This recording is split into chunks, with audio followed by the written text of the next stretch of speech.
নমস্কার বন্ধু, Malay Mukhopadhyay, confederation of state government employees. বন্ধু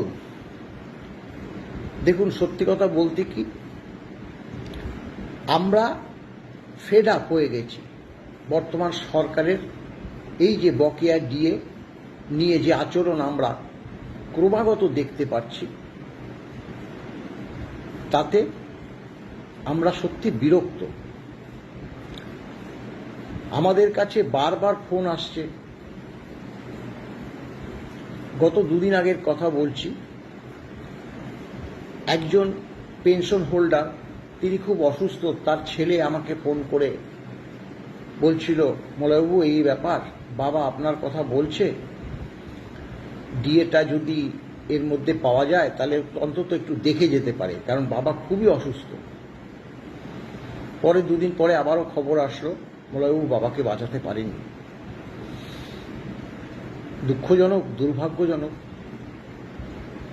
তিনি তো কোনো দোষ করেনি। তিনি আমাদের ডিএ মামলার প্রেক্ষিত সর্বোচ্চ আদালত বলেছে যে পঞ্চম বেতন কমিশনের বকেয়া যে ডিএ, সেই ডিএটা কর্মচারী সমাজের হাতে উঠিয়ে দিতে হবে। তাতে তাদের দোষ, তারা কর্পোরেশন এলাকায় বসবাস করে। আমাদের কি করণীয় আছে? গ্র্যান্টিং এইড কর্মচারী একই, তারা বারবার ফোন করছে, করবেই তো। আমরা মামলাকারী সংগঠন, আমরা বারবার কর্মচারীদের যে অভাব অভিযোগ আমাদের তো শুনতেই হয়। বহু ফোন আসে, অনেকের ফোন ধরি, অনেকের ফোন ধরতে পারি না। একজনের সঙ্গে কথা বলছি, আর একজন ফোন করেছে। একটা ফোনে দুটো সিম লাগানো যায়, আপনারা জানেন, কিন্তু আমার দুটো ফোন করেছি যাতে ফোনটা পায়। কারণ আমার সংগঠনের যারা পোর্টফোলিও বা আমার জেলা কমিটির যে লোকজন যখন ফোন করে, তখন প্রথম ফোনটাতে না পেরে দ্বিতীয় ফোনটাতে করে, আমি বুঝতে পারি।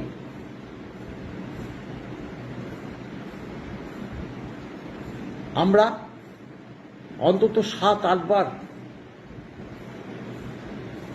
রাজ্যের যে অর্থ সচিব,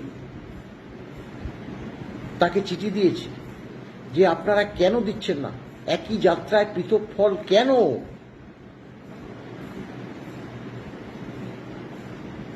ধরুন আমি একজন কর্মচারী, অপর আর একজন কর্মচারী, তিনি কলকাতায় থাকে, আমি জেলাতে থাকি। আমি পেয়ে গেলাম, তিনি পেল না। সেটা কেন হবে? হতে পারে, কিন্তু 2 তারিখে 2 এপ্রিল 31 মার্চের মধ্যে দেওয়ার কথা ছিল সর্বোচ্চ আদালতের নির্দেশ মোতাবেক। যেহেতু সেটা ইয়ার এন্ডিং, তাই পয়লা তারিখ ছুটি, পয়লাতে 2রা এপ্রিল রিলিজ হয়ে গেছে। যতটুকু দিয়েছে, যেভাবেই দিয়েছে, যতটুকু দিয়েছে, বাকিটা আমরা আদায় করব। কিন্তু তারা এখনো পাচ্ছে না।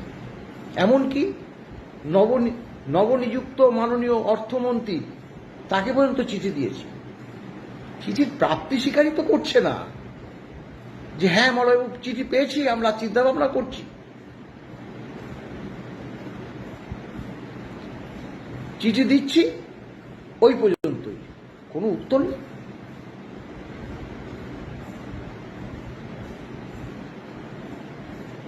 রোজই ভাবি, আজ বোধহয় গ্র্যান্টিং এইড এবং যারা কেএমসি এলাকায় থাকে তাদের ডিএটা সরকার রিলিজ করে দেবে, কিন্তু কোথায়? এবং ঠিক একই খবর জানতে চেয়ে আমাদের কাছে ফোন করছে, মলয়বাবু আপনি কি কোনো খবর জানতে পারলেন? উত্তর কোনো নেই আমাদের কাছে।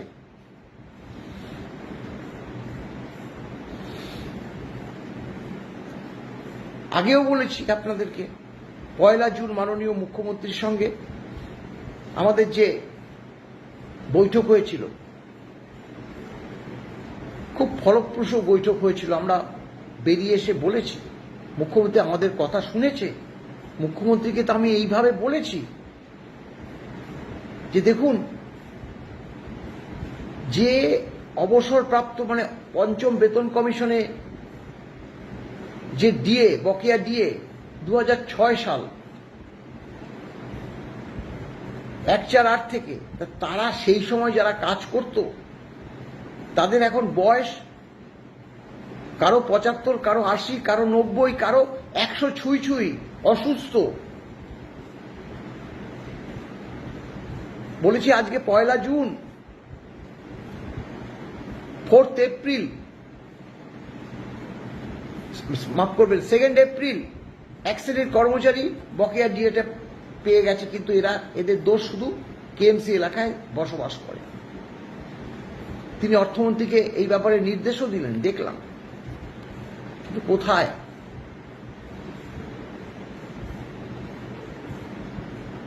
আমরা বর্তমান সরকার আসার পরে আমরা কি পেয়েছি, এই প্রশ্নটা তো কর্মচারী সমাজও জানে।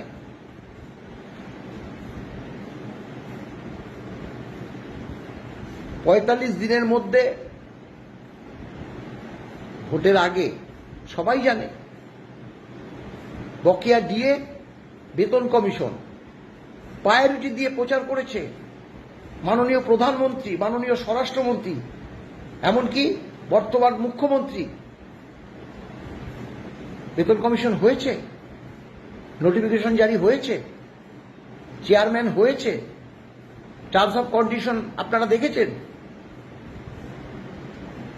সেখানে বলছে ডিসেম্বরে রিপোর্ট দেবে, 1 জানুয়ারি 2027 থেকে বেতন কমিশন। আবার অষ্টম বেতন কমিশনেরও দেখি কথা শোনা যাচ্ছে। ভগবান জানে কি করতে চাইছে দেখা। একটা সিস্টেমেটিক চলবে, দিয়ে দিল,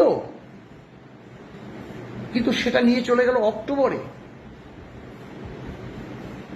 4% ডিএ বিগত সরকার ঘোষণা করেও দেয়নি। আরে বাবা, সরকার তো কন্টিনিউয়াস প্রসেস, বারবার বলছি তো। তাহলে সেই 4% ডিএটা এপ্রিল মাসে ঘোষণা করলে পরবর্তী যে সরকার এসছে সে তো দেবে। কোথায়? আবারও দেখলাম যেদিন আমাদের সঙ্গে মাননীয় মুখ্যমন্ত্রীর বৈঠক হচ্ছে তার একদিন আগে যারা অবসর নিয়েছে 1/4/8 থেকে একদম 31/12/15 পর্যন্ত একটা বকেয়া ঢুকিয়ে দিয়েছে। কিভাবে দিয়েছে, কত শতাংশ দিয়েছে অজানা। অনেকেই ফোন করে বলছে, বড়বাবু কতটুকু টাকা দিল? এখানে তো 12 বছর, 12 বছরের মধ্যে 8 বছর, 4 বছর 16 থেকে 19 আমাদের দিয়েছে, সেটাতে এত হয়েছে। এখন দেখলাম যে কিছুই পাইনি।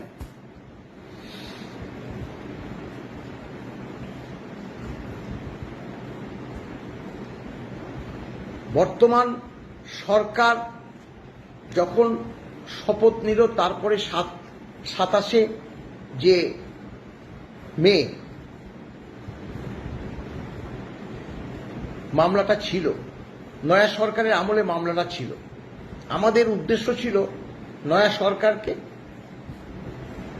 যাতে সর্বোচ্চ আদালত একটা নির্দেশ দেয়। বিগত সরকার বিদায় নিয়েছে, বর্তমান সরকার এসছে, অতএব আপনাদের নির্দেশ দিলাম যে এবার আপনারা যতটুকু দিয়েছে, কারণ তৃণমূল সরকার থাকার সময় শেষ মুহূর্তে ওই 1/1/16 থেকে 31/12/19 পর্যন্ত দিয়েছে, বাকিটা যাতে দিয়ে দেয় নির্দিষ্ট নিয়ম মতো, তার একটা নির্দেশ আমরা সর্বোচ্চ আদালত থেকে আদায় করে আনব। কিন্তু দুর্ভাগ্য, মামলাটা তো হলোই না। কেন হলো না সেটা তো আমরা বারবার বলেছি, আর সেই বিতর্কে আমরা যেতে চাইছি না। এই যে 1/4/8 থেকে 31/12/15 পর্যন্ত যে ডিএটা দিয়েছে, তার তো হিসাব সরকার দেয়নি। আমরা মামলাকারী সংগঠন, সরকার তো আমাদের দেওয়া উচিত। আমরা বলেছি, আমরা দেখেছি সরকার তার নিজস্ব এআইসিপিআই পঞ্চম বেতন কমিশনের ডিএ দেওয়া হয়েছিল 1982 সালকে 100 ধরে 536 পয়েন্টে, আর সরকার নিজস্ব এআইসিপিআই করে সেটাকে করে দিয়েছে 605 পয়েন্ট। আমরা খবর পেয়েছি, ভয়াবহ খবর। পঞ্চম বেতন কমিশনের দিয়ে ধরুন আপনি 6% পেয়েছেন কোনো একটা মাসে,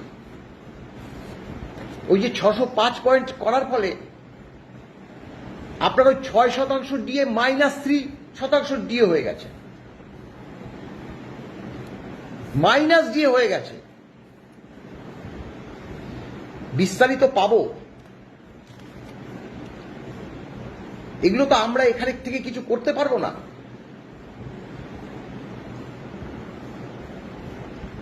সর্বোচ্চ আদালতের কাছে আমরা নালিশ জানাবো। যেটা পেয়েছি পঞ্চম বেতন কমিশনের বকেয়া দেওয়ার সময় সেটাকে মাইনাস করে দিল, শূন্য করে দিয়েছে, এরকমও শুনেছি।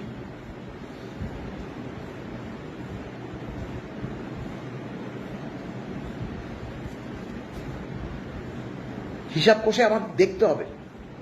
আমরা বলবো যারা ওই 1/4/8 থেকে 31/12/15 মধ্যে হোক বা 31/12/15 পর্যন্ত হোক, তাদের বেসিকটা কত, পেনশন বেসিকটা কত, পেনশন বেসিকের কমিট যেটা করেছে সেটা কি একটু ইনক্লুড করবেন। কমিট করার পর যেটা মানে বেসিক পেনশন বেসিক, সেটার উপর কিন্তু ক্যালকুলেশন হবে না ডিআর, পুরোটার উপর হবে। অর্থাৎ যতটা কমিট করেছেন, 100 টাকা পেলে আপনি 40 টাকা কমিট করেছেন, কিন্তু আপনার বেসিক কিন্তু 100 টাকা। ধরুন 100 টাকায় বেসিক, আপনি 50 টাকা পেয়েছেন। আমাদের দেখতে হবে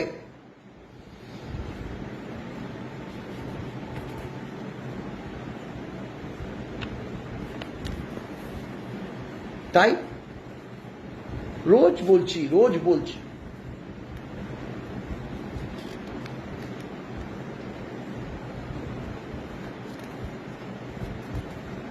তবে একটা কথা ঠিকই, এইটুকু বলতে পারি, দেখুন রাষ্ট্র যদি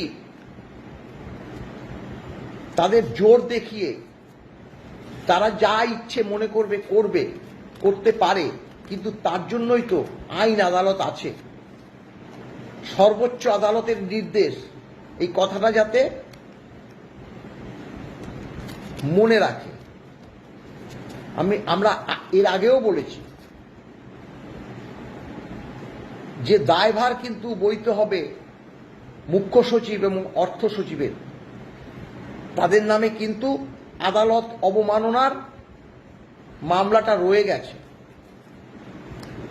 তখন আগের মুখ্য সচিব কি করেছে বা আগের অর্থ সচিব কি করেছে সেটা কিন্তু সেখানে গণ্য হবে না।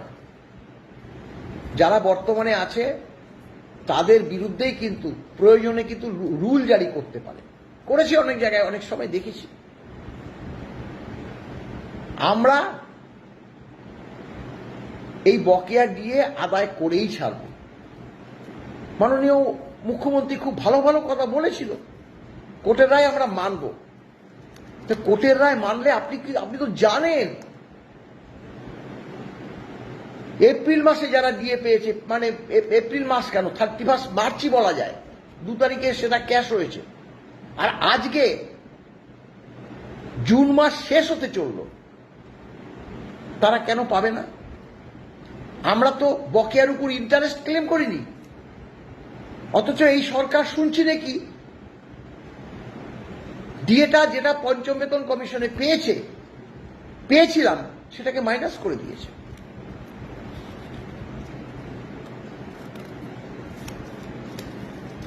যার জন্য বকেয়া বলতে গেলে কিছুই পাইনি। আমরা বিস্তারিত তথ্য জানাবো নিশ্চয়ই, তার আগে এই হাতিয়ার আমরা সর্বোচ্চ আদালতে কিন্তু পেশ করব। তাই আবারও বলছি, অনেক চিঠি দিয়েছি, অনেক অনুনয় বিনয় করে মাননীয় দুই আমলা, মুখ্য সচিব, অর্থ সচিব, তাদেরকে জানান দিয়েছি। তারা কর্ণপাত এখনো পর্যন্ত করছে না। আবারও করজোড়ে নিবেদন করছি যে আপনারা যতটুকু দিয়েছেন বাকিটা তো আমরা সর্বোচ্চ আদালত থেকে বুঝে নেব। ওই 605 করুন আর 607 করুন, যেই অংশটা পেয়েছে সেই অংশটাই যাতে অন্তত তুলে দিন, বাকিটা আমরা তো পরে বুঝে নেব। ভালো থাকবেন, নমস্কার।